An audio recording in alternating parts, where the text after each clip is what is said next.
In this video, I'm going to show you how to remove and put a SIM card into your iPhone 11. Basically, how to SIM swap on iPhone 11. Okay, first put your iPhone into airplane mode.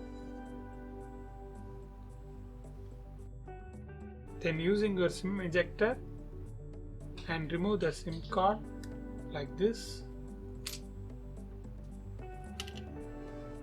Now change the new SIM. You can see here there is a slope here, and on the SIM card you can see the slope. Just put like this and the gold flame will appear on the top.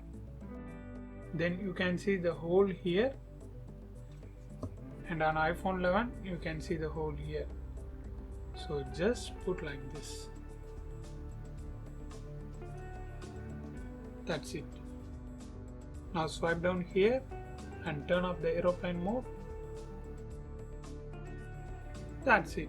Now you successfully remove an old SIM and put a new SIM on your iPhone 11.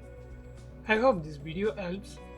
If it really helps, means leave a like and share this video with your friends and neighbors. Thanks for watching.